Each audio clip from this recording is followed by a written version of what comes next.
Selamat pagi, Ibu Bapak, Saudara-saudara yang terkasih di dalam Kristus. Rasanya belum terlambat kalau dalam kesempatan ini saya menyampaikan Selamat Natal untuk Ibu Bapak, Saudara-saudara dimanapun Anda berada. Kita bertemu lagi di dalam persekutuan doa pagi GKI Gading Indah.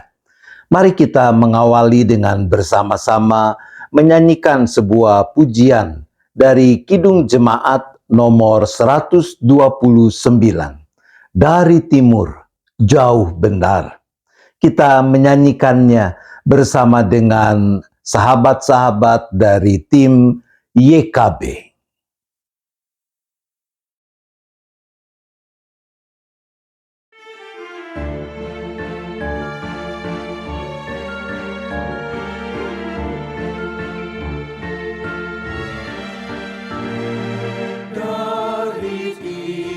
Jauh benar, kami cari Raja besar, lewat gurun naik turun, dituntun bintangnya.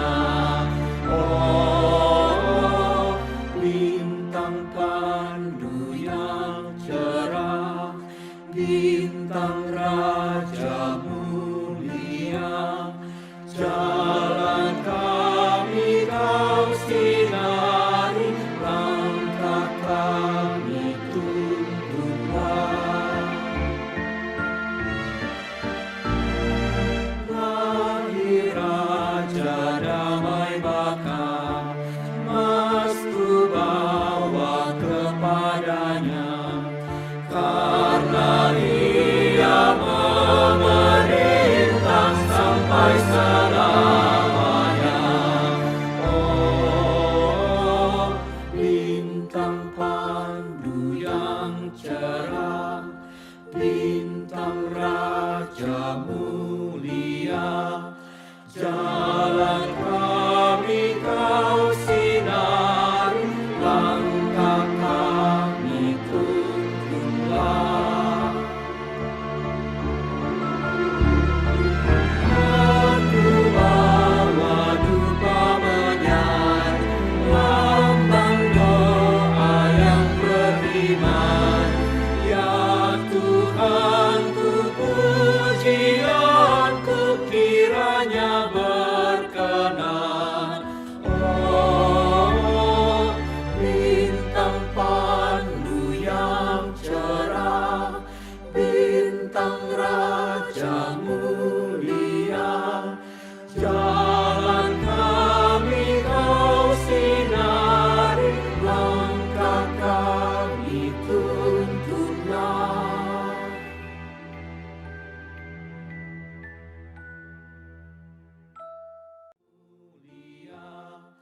Jalan kami kau sinari, langkah kami tuntunlah.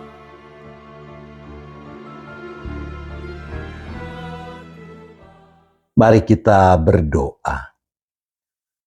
Bapa di sorga, kami sungguh bersyukur karena kasih setiamu yang terus kau nyatakan dalam kehidupan kami, yang juga telah memungkinkan saat ini kami dapat dipersekutukan lagi, dipertemukan lagi secara virtual di dalam persekutuan doa pagi GKI Gading Indah. Kami memuji nama Tuhan, kami juga mau membaca dan mendengarkan apa yang dipersaksikan Alkitab akan kebenaran firman Tuhan. Mampukan kami untuk memberi diri dipimpin hanya oleh Sang Roh Penolong, yaitu Roh Kudus, Roh kebenaran yang telah dicurahkan bagi kami di dalam Kristus, sehingga dengan hikmat-Nya kami makin memahami maksud kebenaran firman Tuhan, dan dengan kekuatan-Nya kami makin dimampukan untuk memberlakukan kebenaran firman-Mu dalam keseharian hidup kami. Terima kasih ya Bapa, kami menyerahkan rangkaian persekutuan doa pagi saat ini hanya ke dalam tangan pimpinan-Mu. kami memohon dalam nama Tuhan Yesus Kristus. Amin. Teks Alkitab yang akan bersama-sama kita perhatikan, kita renungkan dalam kesempatan ini terambil dari surat kiriman Rasul Paulus kepada jemaat di Filipi, Filipi pasal 2 ayat 5 sampai dengan ayat 8. Filipi pasal 2 ayat 5 sampai dengan ayat 8. Saya membacakannya bagi kita semua demikian. Hendaklah kamu dalam hidupmu bersama menaruh pikiran dan perasaan yang terdapat juga dalam Kristus Yesus, yang walaupun dalam rupa Allah, tidak menganggap kesetaraan dengan Allah itu sebagai milik yang harus dipertahankan, melainkan telah mengosongkan dirinya sendiri dan mengambil rupa seorang hamba dan menjadi sama dengan manusia. Dan dalam keadaan sebagai manusia, ia telah merendahkan dirinya dan taat sampai mati, bahkan sampai mati di kayu salib. Demikian apa yang sudah kita baca dan dengar dari bagian kesaksian surat Filipi ini. Maka kita semua adalah orang-orang yang berbahagia kalau dengan kesungguhan kita mendengarkan firman Tuhan, kita memelihara dan melakukannya. Ibu bapa, saudara-saudara yang terkasih di dalam Tuhan, Anda pernah bepergian naik kereta api? Bayangkan situasi sebelum pandemi, ketika kita masih belum diharuskan mengenakan masker, ketika kita masih bisa menikmati makanan dengan lebih bebas. Nah, bayangkanlah satu saat Anda naik kereta dari Jakarta menuju Semarang. Lalu ketika tiba waktunya makan, karena Anda tidak cocok dengan makanan yang disediakan restorasi, Anda sudah membawa bekal. Sebutlah sandwich. Anda mengeluarkan sandwich yang sudah Anda siapkan. Tetapi di sebelah Anda ada penumpang lain. Nah, kira-kira apakah Anda akan langsung menggigit sandwich itu? Atau ya, tentu Anda akan menawarkan kepada orang yang duduk di sebelahmu. Mungkin sambil menyodorkan sedikit sandwich itu, kita berkata, "Mari Bu, makan." Pernahkah Anda membayangkan respons ibu yang ditawarkan itu? Wajahnya berseri-seri, lalu dia mengulurkan tangan dan mengambil sandwich yang kita sodorkan sambil berkata, "Aduh nak, terima kasih banyak. Tahu aja, ibu belum makan dari pagi." Kalau itu yang menjadi respons si ibu yang Anda tawarkan tadi, "Mari makan Bu." Bagaimana sekarang respons Anda? Saya kira sebagian orang tidak akan menyangka bahwa itulah respons ibu yang kita tawarkan sandwich tadi. Dalam hati, kita mungkin mengatakan, "Ya, kok diambil beneran? Aku kan cuma nawarin." Nah, ibu bapak, saudara-saudara, bahasa Indonesia punya istilah yang sangat baik, sangat menarik untuk apa yang kita lakukan tadi. Yaitu bahwa ketika kita menawarkan sandwich itu, sebenarnya kita sedang sedang berbasa-basi. Kita tidak serius berharap bahwa sandwich yang kita tawarkan itu akan diambil oleh si ibu. Basa-basi menurut Kamus Besar Bahasa Indonesia berarti ungkapan yang digunakan hanya untuk sopan santun. Persisnya apa yang diungkapkan baik dengan kata maupun dengan perbuatan di dalam sebuah tindakan yang disebut basa-basi biasanya memang tidak diniati untuk sungguh-sungguh dilakukan. Nah, di dalam kenyataan hidup tidak jarang dalam relasi dengan orang lain, sebagian orang suka mempraktikkan apa yang disebut basa-basi. Sekedar untuk bersopan santun. Katakanlah dua orang kenalan, tapi bukan teman dekat bertemu. Lalu mereka bercakap-cakap. Setelah saling bertanya kabar, yang satu mengatakan, nanti datang ya kalau kami mantu.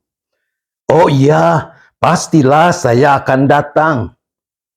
Boleh jadi yang mengundang itu sekedar basa-basi. Tapi yang diundang juga merespons dengan basa-basi. Kali lain ada orang yang datang menemui kenalannya untuk minta bantuan, katakan meminjam sejumlah uang. Mau langsung ditolak, ya kurang sopan. Maka untuk berbasa-basi dijawablah, wah sayang, sekarang sih pas nggak ada. Mungkin bulan depan baru bisa. Saudara, basa-basi barangkali dalam situasi tertentu perlu juga untuk sekedar jaga perasaan orang lain. Tapi kalau praktik hidup makin dipenuhi dengan basa-basi, maka ketulusan, kesungguhan, bahkan integritas akan makin terkikis juga. Bersyukurlah bahwa Allah tidak pernah berbasa-basi dalam mewujudkan rancangan keselamatannya bagi manusia dan dunia. Sejak awal, rancangan Allah adalah rancangan shalom, damai sejahtera bagi umat manusia dan dunia. Seperti dipersaksikan dalam Yeremia 29 ayat 11. Sebab aku mengetahui rancangan-rancangan apa yang ada padaku mengenai kamu. Demikianlah firman Tuhan, yaitu rancangan damai sejahtera dan bukan rancangan kecelakaan, untuk memberikan kepadamu hari depan yang penuh harapan. Itu rancangan Allah, itu rencana Tuhan bagi dunia dan kita semua. Berkenaan dengan itulah teks surat Filipi pasal 2 yang menjadi bahan perenungan kita saat ini menjadi penting. Dengan cara yang berbeda, surat Filipi mendeskripsikan apa yang sebenarnya terjadi dalam peristiwa Natal, peristiwa kelahiran Yesus. Bahwa di dalam peristiwa Natal menjadi nyata jalan yang dipilih oleh Yesus Sang Putra agar rancangan damai sejahtera Allah dapat diwujudkan secara penuh, yaitu jalan pengosongan diri, penyangkalan diri, bahwa Yesus yang walaupun dalam rupa Allah tidak menganggap kesetaraan dengan Allah itu sebagai milik yang harus dipertahankan, melainkan telah mengosongkan dirinya sendiri dan mengambil rupa seorang hamba dan menjadi sama dengan manusia. Melalui jalan pengosongan diri, penyangkalan diri, Allah di dalam Yesus mendemonstrasikan totalitas karyanya demi pewujudan damai sejahtera, shalom kerajaan Allah dalam kehidupan ini. Allah bisa saja tidak peduli pada manusia dan keberdosaannya. Manusia celaka karena salahnya sendiri. Tapi bukan itu yang dilakukan Allah.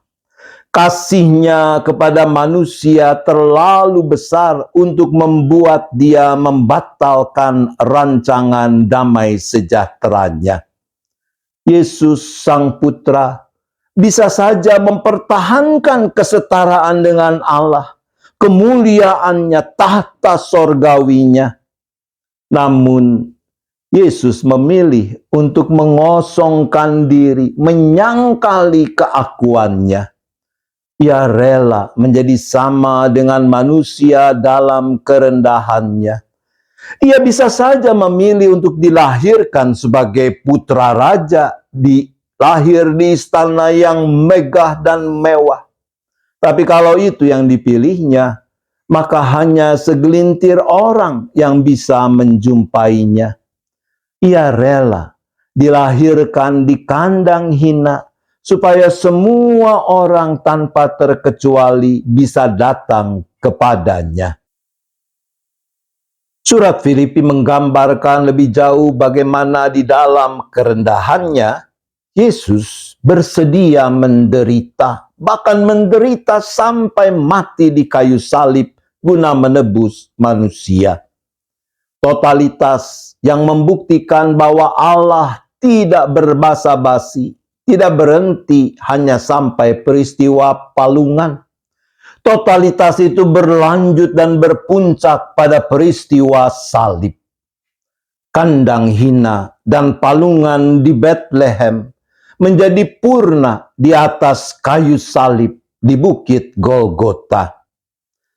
Saudaraku, kalau kita sungguh-sungguh menyambut kehadiran Sang Bayi Kudus, maka tidak bisa tidak kita dituntut untuk menaruh pikiran dan perasaan yang terdapat juga dalam Kristus Yesus. Bahwa jalan yang kita tempuh dalam hidup ini mestilah juga jalan pengosongan diri, penyangkalan diri, yang membuat kasih Allah terpancar secara nyata melalui keseharian hidup yang kita jalani. Tanpa jalan pengosongan diri, penyangkalan diri, maka respons kita terhadap anugerah Allah di dalam Yesus tidak lebih dari sekedar basa-basi. Mana yang mau kita pilih? Menyambut kelahiran Yesus dengan sekedar berbasa-basi, sekalipun dipenuhi oleh aneka ornamen, hiasan, hadiah, dan sebagainya, atau mengikuti jalan yang dipilih dan ditempuh Yesus, jalan pengosongan diri, penyangkalan diri. Natal kita peringati setahun sekali, namun biarlah semangatnya menghidupi kita dan kita hidupi sepanjang waktu. Selamat Natal, selamat lahir kembali di dalam Yesus Kristus, Tuhan Sang Juru Selamat. Amin. Mari kita berdoa. Bapa di sorga, ampuni kami kalau di sana-sini kami juga secara sadar ataupun tanpa disadari suka mempraktikkan kecenderungan berbasa-basi di dalam menjalani hidup sebagai orang-orang yang mengaku Yesus Kristus adalah Tuhan dan Juru Selamatnya, yang mengaku diri sebagai pengikut Kristus, orang Kristen, yang mengaku diri sebagai anak-anak Allah.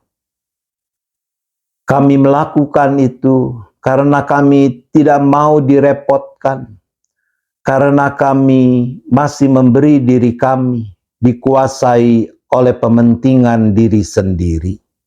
Tuhan, ampunilah kami. Bangkitkanlah dalam diri kami kerelaan, ketulusan, bahkan sukacita untuk mau menempuh jalan seperti yang Yesus telah jalani, yaitu jalan pengosongan diri, penyangkalan diri, selalu mengatakan tidak pada apapun yang bertentangan dengan kebenaran-Mu.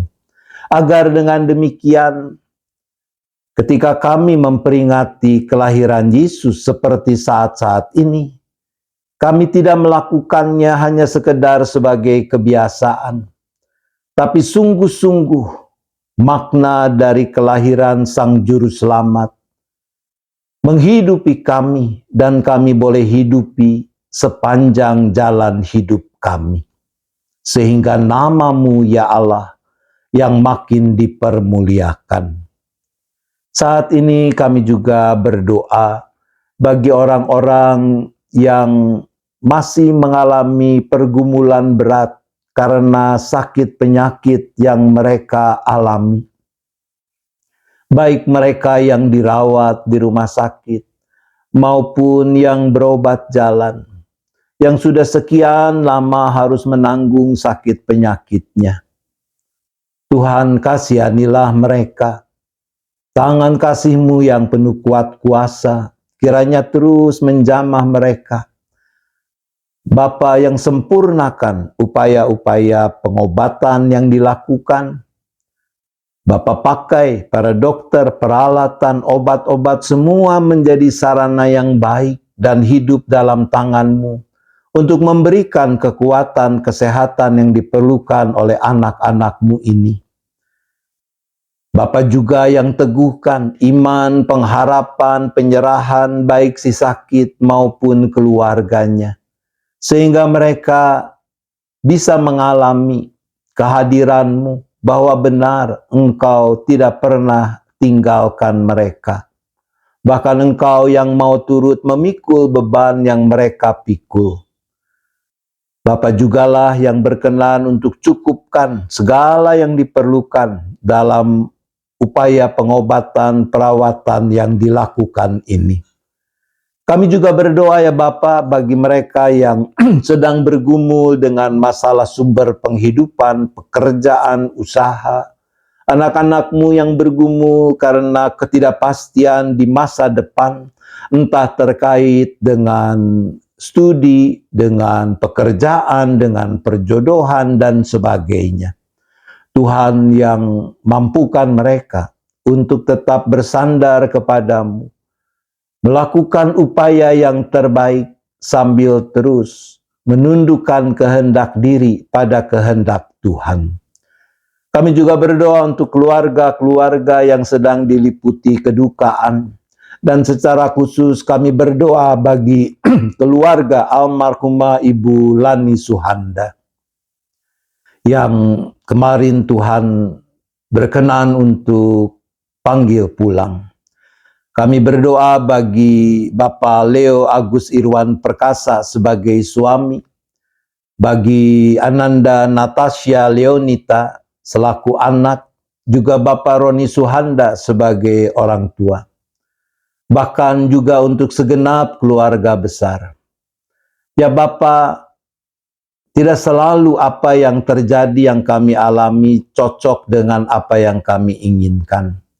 Tapi kami percaya bahwa pada akhirnya yang terpenting adalah kami telah menjadi milik kepunyaan-Mu.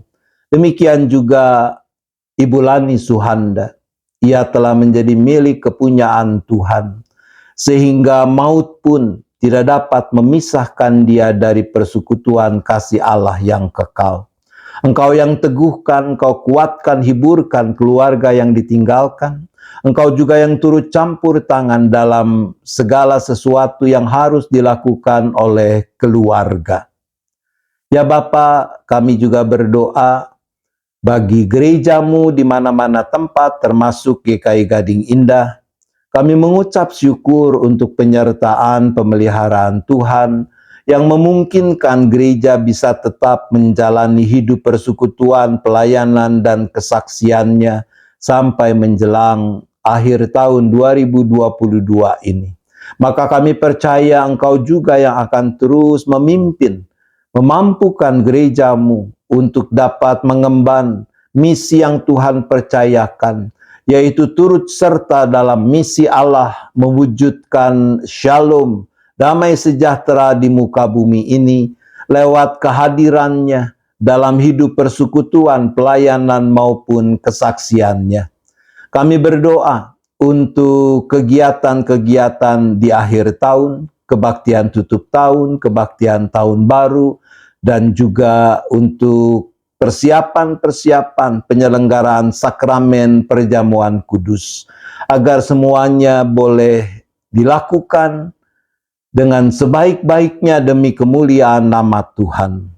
Kami menyerahkan juga bangsa dan negara kami dengan berbagai pergumulan yang dihadapi, baik terkait dengan pandemi yang belum usai, tapi juga dengan pergumulan-pergumulan lain di dalam kehidupan bermasyarakat, berbangsa di negeri ini. Khususnya juga dengan makin menghangatnya iklim politik berkaitan dengan pilkada serentak yang akan dilakukan tahun 2024. Biarlah semua pihak boleh melakukan apa yang benar, apa yang berkenan kepada Tuhan di dalam proses-proses yang berlangsung. Kami juga terus berdoa bagi makin mewujudnya kedamaian dan perdamaian di muka bumi ini, khususnya bagi penyelesaian secara damai konflik yang masih belum tuntas antara Rusia dengan Ukraina. Ya Bapa, kalau sebentar kami akhiri persekutuan doa pagi ini, kami akan melanjutkan kehidupan dan aktivitas kami sepanjang hari yang baru ini. Tuhan, tangan kasih-Mu yang terus menopang memeliharakan kami. Begitu juga kami berdoa bagi mereka yang sedang menjalani liburan, kemanapun mereka pergi, kiranya Tuhan Engkau yang peliharakan, supaya mereka boleh jalani liburan ini dengan penuh syukur, dengan penuh sukacita, dan dapat memuliakan nama Tuhan. Terima kasih ya Bapa, syafaat ini kami mohonkan hanya di dalam nama Tuhan Yesus Kristus. Amin. Mari Ibu Bapak Saudara kita menyanyikan lagu penutup yang mengingatkan kita tentang bagaimana Yesus Kristus, Tuhan Sang Juru Selamat, Dia bersedia mengosongkan diri, ada di dalam kerendahan, di dalam palungan. Kidung Jemaat 102, kita nyanyikan bersama dengan sahabat-sahabat kita dari GKI Karangsaru.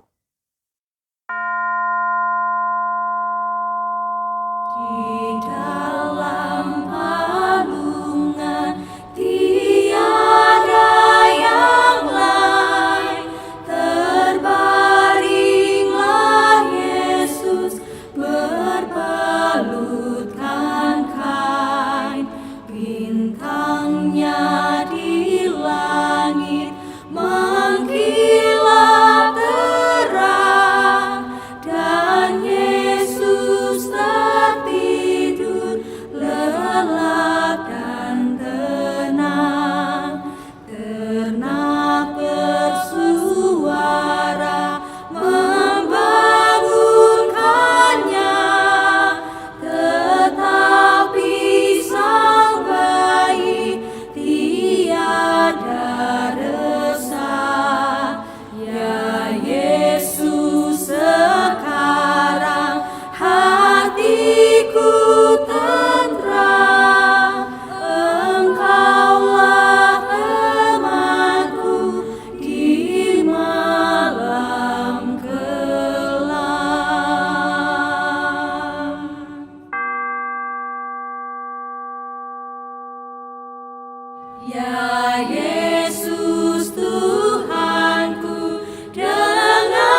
Demikian Ibu Bapak Saudara-saudara, perjumpaan kita di dalam persekutuan doa pagi saat ini.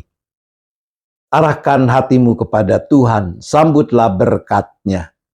Kasih Allah Bapa, kasih karunia Tuhan Yesus Kristus dan persekutuan Roh Kudus besertalah dengan saudara sekalian sampai selama-lamanya.